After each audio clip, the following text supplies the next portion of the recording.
Welcome to Stream of Conscience, brought to you by Democracy for America, Fairfield County. I'm your host, John Hartwell. Our guest today is Matt Mandell. He lives in Westport, where he founded and directs the Porch of Wetlands Preservation Fund, a grassroots organization that saved 22 acres of open space in northwestern Westport from development.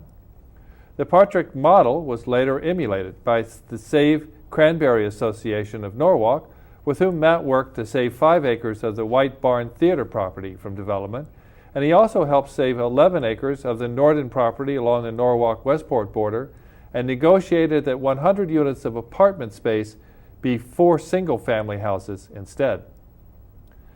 In addition to his work as a community activist, Matt is a 3-term member of the Westport RTM, where he chairs the Planning and Zoning Committee. He's also a trustee at Earth Place, the nature center in Westport, and he recently created and organized the Slice of Saugatuck Festival, which was attended by more than 2,000 people. Matt, welcome to Stream of Conscience. Thank you for inviting me. It seems to me that you're a man in motion, that you've got projects going all the time. You're active anytime something comes in front of planning and zoning. You've got an email list of hundreds of people in Westport that you report to on a regular basis.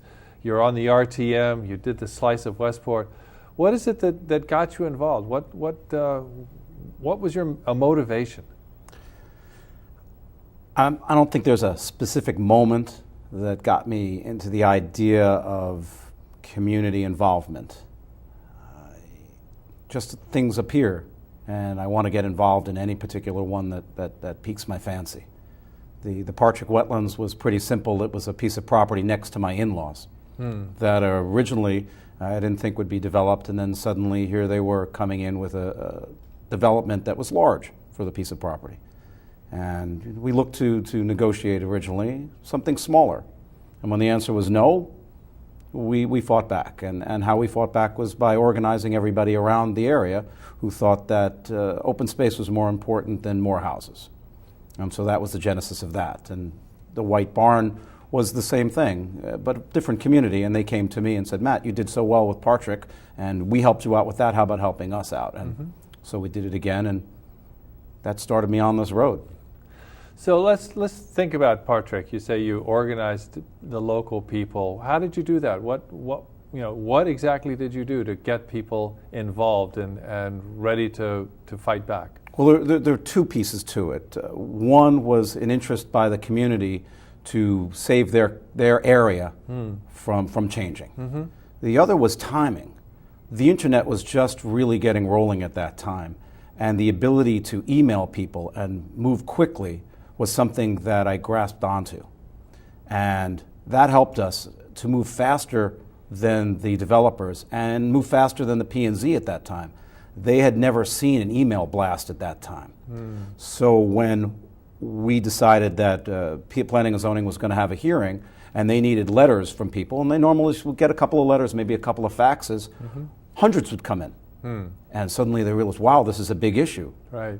You know, nowadays that's normal. People send email blasts, but then it was new and it was effective. And if something changed. When was that? 2002, 2003. Okay. On it took 5 years to finish it off. Really? From 2001, when the first proposal came in, to when we actually got the land in 2007. So it was a 5-year, 6-year process. And you say you got the land.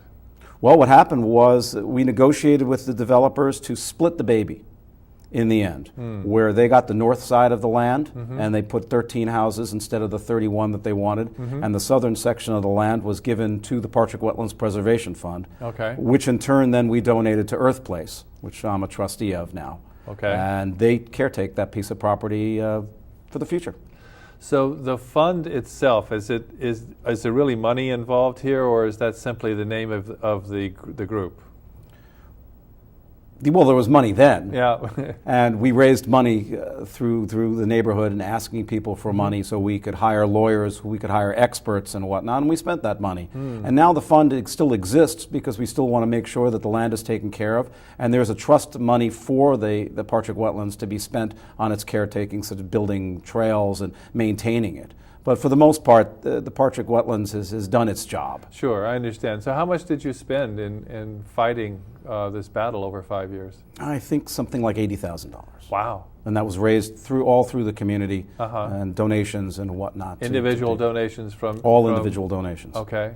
And some matching grants from corporations where people worked for their corporations. If they gave X, the corporations would match, and we got some of that as well. Okay, so you really did a complete operation. I mean, you were a legal entity, you had funds, you were getting corporate matching, and you raised and spent $80,000. Right. That is not insignificant. That's a tremendous effort. It must have taken a lot of energy and a lot of time. Yes, a lot of energy, a lot of time. It was a labor of love. I mean, once it got rolling, it was something that it was just a passion, and I became addicted to making sure that it worked and put my time and effort in. And then it was easily transferable to the next group, saying this is the model to do. This is how you raise money. This is how you go in front of conservation. This is how you go in front of P&Z and win the day. And in the end, the model of negotiation in the end works, but you can't go into it to negotiate. You have to go in with, we don't want anything. It must be zero, and they want 100%. And somewhere along the line, it works. But you have to break their back first, and then create the deal that works for everybody. And so at the end of the day, the developer did get something out of it, and I assume that they made some kind of money. Well, sadly, the economy changed, and they essentially went belly up. This was not our intent. We never had any animosity towards them personally. It was a business decision to do this, and the economy changed. And yet those houses are being built, and some of them have been sold, but some haven't been constructed yet. And actually, we're hoping that they do finish the project, because that'll allow the land to heal, the animals to come back in their area, and to move forward in the future.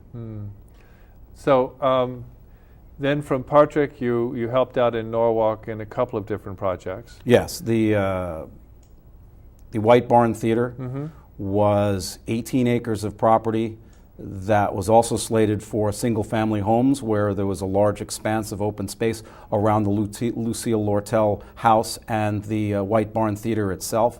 And a number of things occurred there. The Westport Country Playhouse helped out in taking the Lortel Theater and putting it under their auspices. And the governor came in and gave a grant for open space, which helped them achieve the 5 acres of the 19. And now the Friends School is coming in and is going to put a school there instead of houses, and have promised green roofs and other sorts of green aspects to it to keep it as much open as feel as possible. But there is the 5 acres and the beautiful pond area that Lucille Lortel loved so much with her house overlooking it, that will be preserved. So I think the message here is that there's always an opportunity, if you get in early enough and you work hard enough, to redirect some of the energy to find other uses other than simply tearing things down and building new houses or apartment buildings or whatever. Absolutely. And part of what makes it work is if you can figure out what pieces are needed to stop the development. In terms of the Porch of Wetlands, it was a sewer. They wanted to extend a sewer from Norwalk to allow development in Westport, and we found a way to stop that. And essentially, if you can't go, then you can't build. And we found a way for them to not be able to go, essentially, and that stopped the development. And at that point, they had to come to us and say, okay, how can we make it work? And it goes to the basic theory that I have is build what the land can bear. Let's hold back infrastructure so that sensitive pieces of property aren't built upon. There are many, many pieces of land that developers would love to build on, but because they're sensitive, there's wetlands, there are steep slopes and whatnot. And not extending sewers to these areas, they can't build upon them because septic systems won't go there. Now, what about areas of town where things are already there because they were built long ago before people really had environmental sensitivity, and where running a sewer line to them now would actually be environmentally positive. Well, a perfect example is the Saugatuck Shores area of Westport, which is within my district. That area was developed in the 1950s all along the spit of land that extends into the Sound. Right. Today, we wouldn't want that piece of land developed. I don't think you could be allowed to build down there today. Right, exactly, because it's so sensitive and what would be occurring. They built there, they didn't have sewers, they put in septic systems. Right. And ultimately, in high tide, it was washing the septic systems out. And while that kept the septic systems working wonderfully, it was taking the live effluent out there, and it shouldn't have, and it was an environmental disaster. The oyster beds were having problems.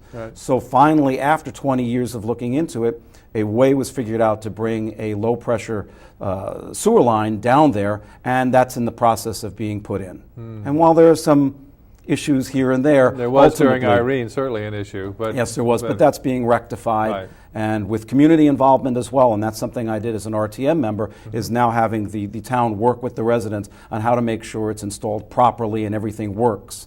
But back in 2005, Diane Farrell, the then first select person, said something very interesting. Be careful what you ask for, Saugatuck Shores, in terms of the sewer, because you have 30 or 40 undeveloped pieces of property that now will be game for development because the sewer will go in there and that will allow pieces that ultimately wouldn't have been developed because the land couldn't bear it. Now they will. The houses will become bigger because now they don't need reserve area and septic area of land to be reserved off. Now the houses will get bigger. Greater development will occur from that.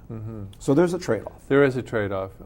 And I think that in these towns we certainly see these trade-offs all the time because the open space that was here 40, 50, 60 years ago has basically been eaten up. So the question now is, do you stop it where it is, or do you allow the few spaces that remain to be filled in? And if so, what are the guidelines? How is it that you decide this project is okay, maybe we don't like the development aspect of it, but it's not going to be ruinous, whereas this project is not, we need to stop it? Essentially, it has to be looked at on a case-by-case basis. You can't just wholesale say no more development, but you need to look at it as what is the benefit to the town. Now, Westport has a thing we call the Blue Line, which is a sewer area where the area can be inside the blue line of sewer and outside not. The whole point of that was to preserve the areas outside. So you'd have to make an extremely strong case to extend sewers outside this area because that would allow for greater development. I'm of the view that we shouldn't look for any short-term fixes, whether it's to the economy, whether it's to aid development, but look at it long-term. I'd like to see people look at where is Westport going to be in 100 years? Are we going to be the same as Norwalk or Fairfield or Stanford, or are we going to be a unique community? Ultimately, if we can maintain our growth, if we can be a unique entity, different from everybody else around, our property values will actually be worth more. 100 years from now, people will say, well, look at that quaint area. It's so beautiful. It's so unchanged. I want to live there, driving up the value of the property. So people are saying now we need more development. It will increase our grand list. I'm saying you're looking at that from a very short-term view. Look at it long-term. Maybe your grandchildren will be worth more if we maintain a certain amount of control on our development and keep us more unique. So what would be your vision, for example, of downtown in Westport? Because that's a major issue right now. You know, how much, what kind of development could we allow in Westport, or should we not have anything more? I think the first step is to allow some of the changes that P&Z has done to take effect. They removed the 1,500-foot rule about restaurants and liquor stores. What there originally was a law that said that no restaurant can serve liquor within 1,500 feet of another restaurant. That was brought in the 70s when apparently Westport was sort of the Wild West when it came to liquors and hard to imagine. Yeah, you don't see it now, but that was the case, and it was brought in. The police asked for it. It was an antiquated rule, and now we can do that. We can bring in more restaurants. So before we start building up, before we start building out down there, why don't we see what restaurants now come in? We're working on pop-up dining. We're working on greening the area. Well, I'm sorry, pop-up dining? Pop-up dining on the streets, where instead of, we don't have outdoor dining because there isn't space for it, but we take a little strip along the road and we block it off so someone can put up a few tables. On Main Street? Yeah, on Main Street. Okay. have those nice umbrella tables and Yeah. come out and eat there. I see. Let's see if that works. Let's see if that brings in the people. So just to be clear, a restaurant which already exists perhaps would ask for permission to take over several parking spaces worth of roadway, throw up some tents at night, put dining out Oh, no, there. they wouldn't do it just at night. It would be a physical construction Oh, I see. for the summer, spring, and fall periods of time where Kind it's of warm enough. semi-permanent. Yeah. And then pulled back at some Pull back other in the time. wintertime so the snowplows can come through. I see. Okay. All right. So And you that put would it out be there. pop-up dining. Pop-out dining, I think it's Pop-out actually dining, called, okay. rather than pop-up, All right. pop-out dining. Yeah, all right. And I think we should see if these things work. Okay. Because there are a large amount of people saying we need to revitalize, we need to revitalize. Downtown's vital. We have got rents of $120 a square foot. We're not looking at downtown Yonkers or New Rochelle where there are some problems. We've got a very vibrant area. People are coming. Right. What isn't there are the types of things that Westporters want to see. Chain stores, you don't need to go there. We can go to any mall. So Right. we can change downtown from being a mall by hoping that people change their things by offering them different possibilities. Right. Now, you're the chair of the P&Z committee Of the RTM. Right, not the P&Z. Not the P&Z itself. I wanted to make that very clear. So normally, the P&Z makes a ruling one way or the other, and that stands. I mean, historically, 99%, I would think, of P&Z decisions, once they reach the end of this decision-making process, whatever they do, it stands. Occasionally, however, in Westport, P&Z decisions are brought to the RTM to see whether they will stand or be turned down. And that's happened a couple of times in the recent past. And without sort of getting into all the ins and outs of the particular things, what is it in your mind that would bring an issue to the RTM once it's already been worked through the P&Z process, which is very long and very detailed and very legally structured and hopefully transparent and open, and they reach a decision, and yet 2 have been overturned in the last year and a half or so at the RTM level? Well, first of all, it's all about checks and balances. Mm-hmm. Westport has a wonderful rule that allows the RTM to review P&Z decisions. They're not all the decisions. It can only be P&Z in their legislative capacity, such as they're changing rules, they're changing their zoning, or changing a map amendment or a zone from one zone to another, such as changing something from an A zone, one half acre to a double acre, or changing a commercial zone from a semi-residential office space to only commercial. So not in the case of a homeowner coming and saying, I want to build an addition on my property, and the P&Z says yes, and you we can't look at any as-of-right things. We Okay. can't look at any special permits. So if a commercial entity comes in and says, we want to do this, and it's within the rules for them to do that, the RTM doesn't get to look at that. We can only look at it in their legislative capacity, and the RTM is the legislative body.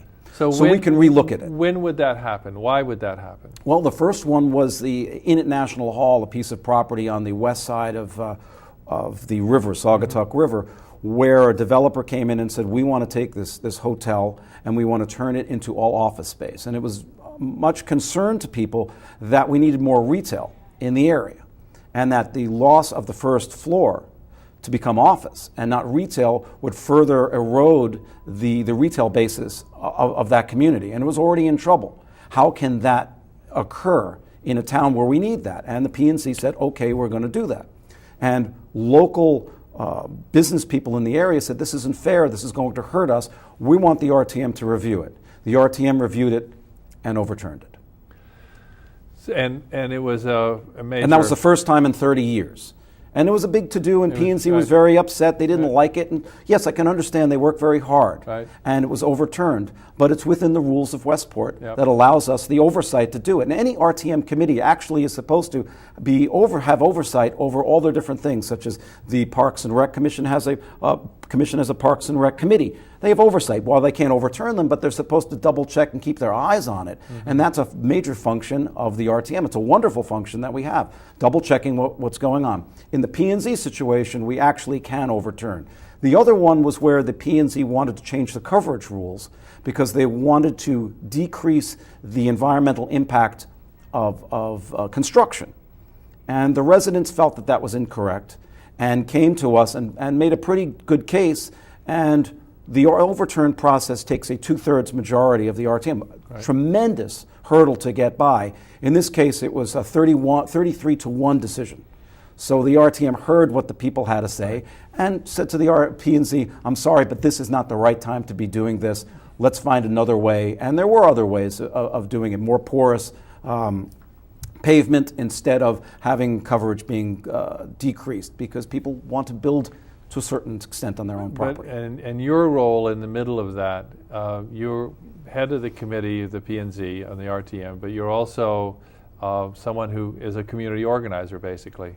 And so you find yourself there on part of the process, the official process, moving things to the RTM as a whole, but also someone who is actively encouraging people in town to come and speak. Absolutely. I walk a very thin line. Slice of Saugatuck, a terrific operation. We only have a few minutes left, but I want to make sure that we talk about that, because basically that was your idea and you created it. Can you talk about that? A genesis comes from downtown, where people kept saying, our downtown is no good. Nobody wants to be here. We're going to Fairfield. We're going to Sono. And I was like, wait a second, we have Saugatuck. Saugatuck has 30 some odd eating establishments in the area, and that's a place where everybody could go. And I went around to each of the different retailers and restaurants there and said, what do you think if we had a festival where people came down, a free food and wine festival and retail experience? And everybody said, wow, that's great. Thank you for organizing this. And so I just took it, I took the football and I ran with it, and I pulled it off. And it was, according to police estimates, 2,500 to 3,000 people came down. It was a wonderful festive occurrence. The fire department was involved. There's the old historic Saugatuck firehouse there. They brought out the fire truck, the fire safety vehicle, and people were just all over the place. And it was a fantastic people were walking day. Around from restaurants to shops and sampling and having a great time. Right, just restaurant to restaurant to retail space. You could kayak for free, you could have a bite to eat, you could have a taste of wine and walk the area. And what was most important is people realized, wow, I didn't know this was there, and I didn't know I could walk to all these different places. And you realize that you can go down there, park your car, walk around, because there's a huge amount of parking in the evening with all the railroad parking there. It's a great place for people to come, and it's in my district, and I wanted to promote Saugatuck. Well, I thought it was a terrific event, and it really is because you decided to do it, and once again demonstrating that people at the local level can make a difference. You can in fact change things for the better in your community. And Matt, I want to thank you for that and for all that you've done. And hopefully you will get reelected, and we'll have a chance to talk about things like this in the future. Sure, be great. Thank you very much. Thanks for coming in. You got it. I must admit, for the past 2 years, I've been very concerned about the rise of the lunatic right in America and their multi-pronged attacks on the very fabric of our society, as they seek to destroy the social safety net and tear apart the more diverse, more tolerant culture that we in this country have been building so painfully over the past 50 years. The 2010 election was an unmitigated disaster, sweeping in reactionary majorities in the U.S. House of Representatives and a number of state governments, bringing to power people who view the very idea of government as intrinsically evil and who are dedicated to shrinking it as much as possible, stripping away its power to control the strong and protect the weak, leaving us all at the mercy of greed and rapacious capitalism. The resulting war has been fought on many fronts: immigration, the rights of government employees to organize, diversity in schools, voting rights, and women's reproductive health. Their attacks have been coordinated and relentless, fueled by massive amounts of secretive corporate money unleashed by the radicals on the Supreme Court. But now, the voters have pushed back, delivering sharp defeats across the country to many Tea Party ideas. In Arizona, for example, the Republican head of the state Senate was recalled, voted out of office in the middle of his term. This was no ordinary legislator. This was the man who authored the notorious anti-immigration laws that have put Arizona in the forefront of creating a state of fear and repression among Latinos regardless of their legal status.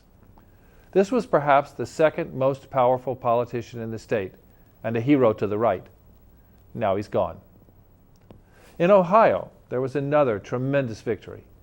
After the Republicans captured both the governorship and legislature last year, they pushed through the most extreme anti-union legislation in the country, seeking to destroy the ability of municipal unions to effectively bargain for their members.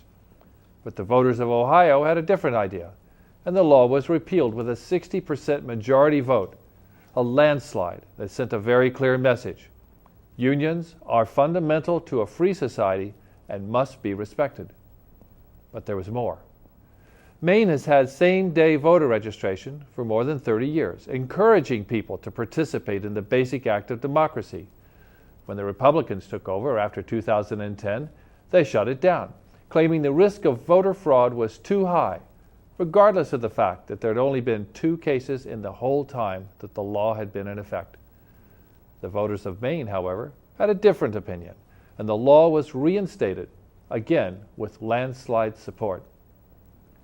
Conservatives in many states have been trying to overturn Roe v. Wade, or severely limit the ability of women to control their own bodies ever since the Supreme Court's decision in 1972.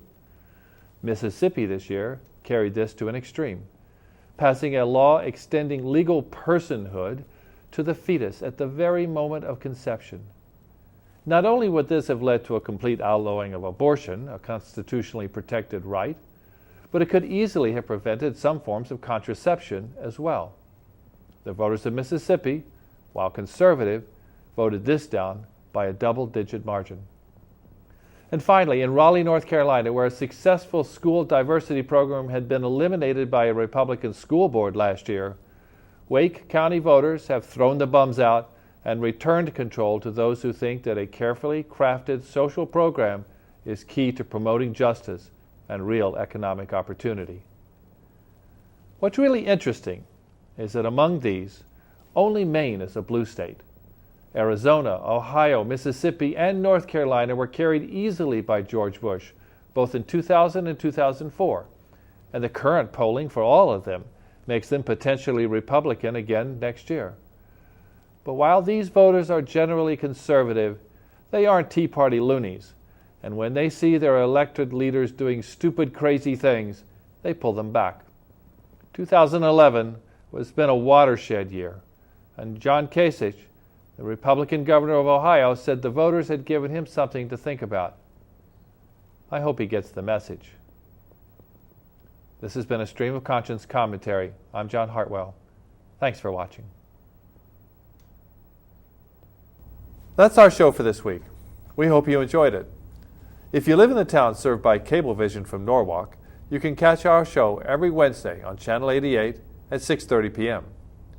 If you're interested in learning more about progressive political action in Fairfield County, please check out our Democracy for America group. We meet the first Wednesday of the month, 7 to 9 p.m. at the Silver Star Diner in Norwalk. We always welcome new members. Remember, change is possible, and you can make it happen.